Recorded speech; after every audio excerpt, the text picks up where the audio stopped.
નમસ્તે વિદ્યાર્થી મિત્રો, ધોરણ 6 વિષય હિન્દી, પાઠ 4 પુસ્તક હમારી મિત્ર.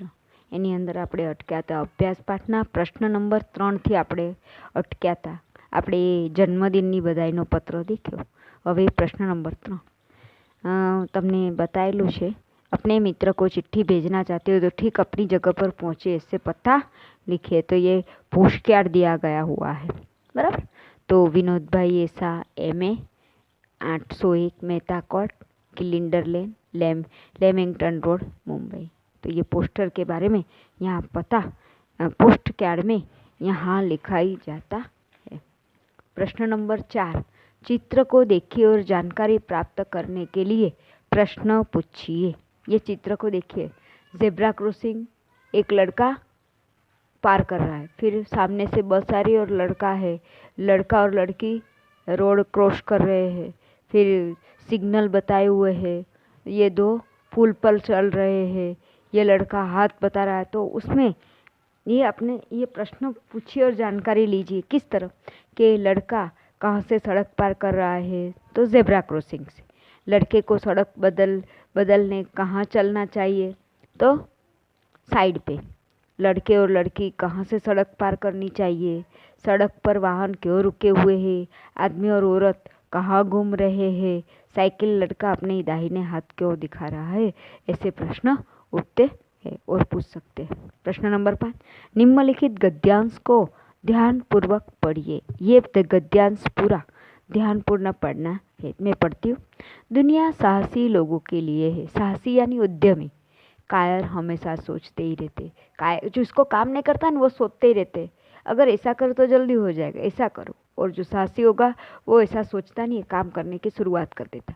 और बैठे बैठे सपना देख करते हैं, पर साहसी विजय हो जाते हैं. साहस के बिना योग्यता व्यर्थ है. आलसी आदमी तो मन में लड्डू ही खाते हैं, मगर जो कर्मवीर रहते हैं वह सफलता प्राप्त कर लेते हैं. कायर भय के सामने कांपने लगते हैं और साहसी का लड्डू भय को देखकर जोश से भर जाते. साहस के बिना बड़ा डील डोल किस काम का. दुनिया का इतिहास साहसी पुरुषों और स्त्रियों की कहानियों से भरा पड़ा हुआ है. इस गद्यांश के आधार पर अपने साथियों से पूछने के लिए प्रश्न भी तुम बना सकते हो. किस तरह कि यह दुनिया किनके लिए है, कायर और साहसी में क्या फर्क है, किसके बिना योग्यता व्यर्थ है, किसके बिना बड़ा दिल डोल व्यर्थ है, दुनिया का इतिहास किन किन कहानियों से भरा हुआ है. હવે આપણે देखीશું સ્વાધ્યાયના પ્રશ્નોત્તર. स्वाध्याय प्रश्नोत्तर देखीશું. पत्र कब और कहाँ लिखा गया है, तो पत्र 4 अगस्त 2011 1995 उमियानगर सोसाइटी मुंद्रा से लिखा गया है. पत्र किसने किसको लिखा है, पत्र पूजन ने अपने मित्र मनोज को लिखा है. पत्र किस विषय के बारे में लिखा गया है, पत्र पुस्तक के महत्व के बारे में लिखा गया है. प्रश्न नंबर 2 अपने घर कोई पुराना या नया पत्र ढूंढिए और उसे देखकर निम्नलिखित प्रश्न के उत्तर दीजिए कि पत्र किसने लिखा है, तो पत्र रोहित पटेल ने लिखा है. पत्र क्यों लिखा गया है, तो पत्र स्वस्थ रहने का उपाय बताने के लिए लिखा गया है. पत्र कौन कौन से दिनांक को लिखा गया है, पत्र 13 अगस्त 2008 को लिखा गया है. प्रश्न नंबर 3 पत्र भेजने के लिए आमतौर पर पोस्ट कार्ड, अंतर्देशीय पत्र या लिफाफा का इस्तेमाल किया जाता है. डाकघर में जाकर इन मूल्य का पता कीजिए और उनका अंतर देखिए. तो पोस्ट कार्ड, अंतर्देशीय पत्र और लिफाफा. तो पोस्ट कार्ड खुला होता है, इसमें लिखने के लिए अधिक जगह नहीं होती और उसका मूल्य 50 पैसे जैसा है. अंतर्देशीय पत्र, इसे लिखने के बाद 3 और मोड़ बंद कर दिया सकते हैं. उपयोग के केवल अपने देश में ही हो सकता है. इसका मूल्य 2.5 रुपये है. लिफाफा, अलग कागज पर पत्र लिखकर उसे मोड़कर लिफाफे में रखा जाता है. इसमें पत्र सुरक्षित रहता है. लिफाफे पत्र के अलावा प्राय बहन अपने दूर रहने वाले भाइयों की राखियों भेज सकते हैं. इसका मूल्य 5 रुपये है. प्रश्न नंबर 4 आप पास की घटना का वर्णन करते हुए अपने मित्र को पत्र लिखिए. तो पहले एड्रेस, फिर प्रिय मित्र, नमस्ते, तुम्हारा पत्र मिला, तुम्हारी बहन की बीमारी का बात जानकर दुख हुआ, खाने पीने की सावधानी रहनी चाहिए। मुझे विश्वास है कि जल्द ही वह अच्छी हो जाए। कल रात हमारे मोहल्ले में शॉर्ट सर्किट के कारण एक मकान में आग लग गई और शुरू में किसी को पता न चला। घर के लोग सोए हुए थे। अचानक धुएं उठने लगा, बदबू आने लगी। लोग जाग गए। कुछ ही देर में काफ़ी लोग जमा हो गए। वहां पहुंचा तो देखा तो अच्छा हुआ कि फायर ब्रिगेड की गाड़ी जल्द आ गई और कुछ ही देर में आग बुझा गई। मामूली नुकसान के सिवा कोई बड़ी हानि नहीं हुई। सचमुच ऐसी घटना बड़ी दुर्भाग्यपूर्ण होती है। बाकी सभी सकुशल। तुम्हारे माता पिता को मेरा प्रणाम। अब आगे है इतना जानिए। तो जानिए पैसे वाले लोग हैं जैसे कुंजड़ा काछियो, घड़ीसाज घड़ियाली, बजाज कापड़ियो, जीलसाद बुकबाड़ी, खड़ीद खरादी संघाड़ियो,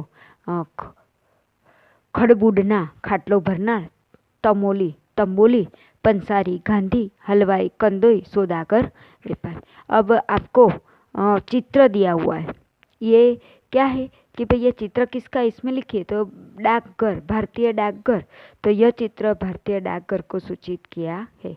पछी डाक बॉक्स, तो पत्र डालने के लिए ऐसे बॉक्स रखे जाते हैं। फिर वहाँ डाक कर्मचारियों को पत्र निकाल कर डाकघर ले जाते हैं। फिर तीसरा, यह मित्र मोबाइल फ़ोन का उपयोग निषेध सूचित करता है। चौकड़ी दी हुई यानी निषेध। यहाँ मोबाइल ले जाना अलाउ नहीं है, यानी बात करना अलाउ नहीं है। पर यह चित्र कार का जाना मना सूचित करता है कि भाई इस जगह कार जा सकती नहीं है।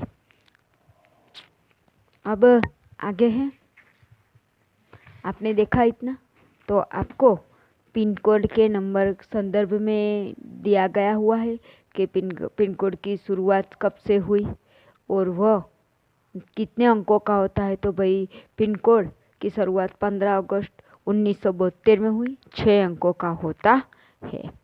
फिर आगे है कि तुम स्कूल जहाँ जाते हो वहाँ तुम जिस गांव में रहते हो वहाँ अपना पिन कोड का पता लीजिए। तो इस तरह तुम इस पाठ को ध्यान से अच्छे अक्षरों से लिख सकते हो। अब देखते हैं भाषा सज्जता। भाषा सज्जता में है कि उद्यान है, बाग का चित्र है, बच्चे झूला झूल रहे हैं, माली पौधों को पानी दे रहा है, कुछ व्यक्ति आसपास बातचीत कर रहे हैं, बच्ची दौड़ रही है।